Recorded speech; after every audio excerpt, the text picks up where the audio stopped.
काला पानी, लिपुलेख, लिम्पियाधुरा ये वो इलाके हैं जिनके लिए भारत नेपाल के बीच विवाद है।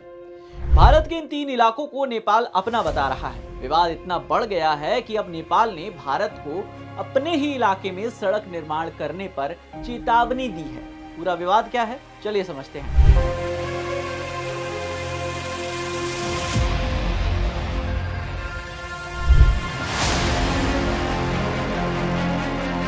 भारत ने उत्तराखंड के लिपुलेख में सड़क लंबी करने की घोषणा क्या की, नेपाल ने भारत को चेतावनी जारी करते हुए इसे तुरंत रोकने को कह दिया।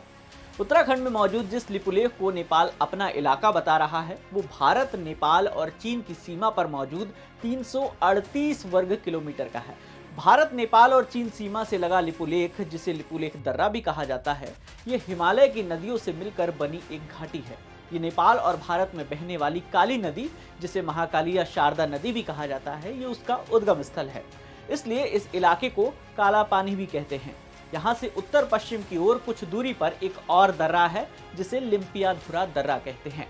उत्तराखंड के पिथौरागढ़ जिले में मौजूद काला पानी भारत, नेपाल, चीन के बीच रणनीतिक तौर पर एक बेहद महत्वपूर्ण ट्राई जंक्शन है। काला पानी से भारत बहुत आसानी से चीनी सेना पर नजर रख सकता है। साल 1962 में पहली बार भारत ने यहीं सेना तैनात की थी। इलाके के महत्व को देखते हुए इन दिनों यहां पर भारत तिब्बत सीमा पुलिस यानी ITBP तैनात है। एक और बात, भारत से मानसरोवर जाने वाले तीर्थयात्री इसी इलाके के लिपुलेख दर्रे से होकर गुजरते हैं। साल 1962 में चीन के हमले के बाद भारत ने लिपुलेख दर्रे को बंद कर दिया था। चीन के साथ व्यापार और मानसरोवर यात्रा को आसान बनाने के लिए साल 2015 में इसे दोबारा खोला गया। फिर मई 2020 में भारत ने कैलाश मानसरोवर यात्रा को आसान बनाने के लिए लिपुलेख दर्रे तक 80 किलोमीटर लंबी नई सड़क का निर्माण किया था, जिसे लेकर नेपाल ने नाराजगी जताई थी। भारत और नेपाल के बीच विवाद की एक वजह काली नदी भी है। दरअसल 1816 में अंग्रेजों और नेपाल के गोरखा के बीच सुगौली समझौता हुआ था। इसमें काली नदी के जरिए भारत और नेपाल के बीच सीमा का निर्धारण किया गया था। सुगौली समझौते के अनुसार काली नदी के पश्चिमी क्षेत्र को भारत का इलाका माना गया, जबकि नदी के पूर्व में पड़ने वाला इलाका नेपाल का हो गया। पहाड़ी नदी होने की वजह से इलाके में काली नदी की दो धाराएं बहती हैं, जो कुछ दूर बाद ही मिलकर एक धारा बन जाती है। भारत पूर्वी धारा को काली नदी का उद्गम स्थान मानता है, वहीं नेपाल पश्चिमी धारा को, और इसी आधार पर दोनों देश काला पानी के इलाके पर अपना अपना दावा करते हैं। नेपाल की पश्चिमी सीमा पर भारत में सीमा का निर्धारण काली नदी से हुआ। मतलब ये है कि काली नदी का पश्चिमी इलाका हिंदुस्तान है और पूर्वी इलाका नेपाल है। काली नदी सबसे पहले कहां से निकलती है, इसे लेकर दोनों देशों के बीच विवाद रहा है।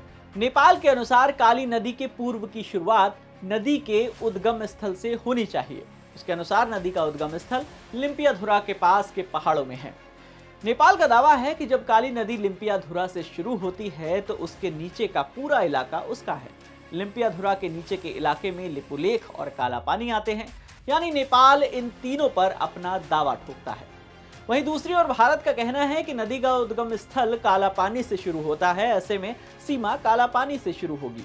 मतलब काला पानी और उसके पश्चिमी हिस्से लिम्पियाधुरा और लिपुलेख उसके इलाके हैं।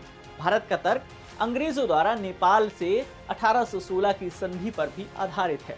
लेकिन एक ध्यान देने वाली बात यह है कि संधि के करीब 100 साल बाद तक इस इलाके को लेकर कोई विवाद नहीं हुआ।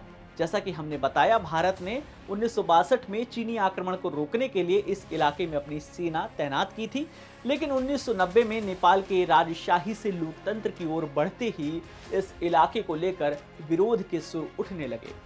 साल 2015 में मुद्दा तब गहराया जब कम्युनिस्ट नेता KP ओली नेपाल के प्रधानमंत्री बने। ओली ने नेपाल के परंपरागत दोस्त भारत के बजाय चीन से नजदीकियां बढ़ाई।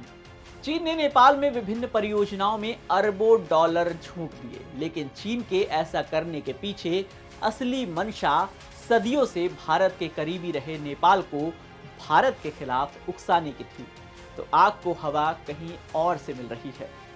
ये थी नेपाल और भारत के बीच बड़े विवाद की कहानी। और भी ऐसी ही खबरों के लिए जुड़े रहिए दैनिक भास्कर ऐप के साथ। शेयर और डाउनलोड करें दैनिक भास्कर ऐप।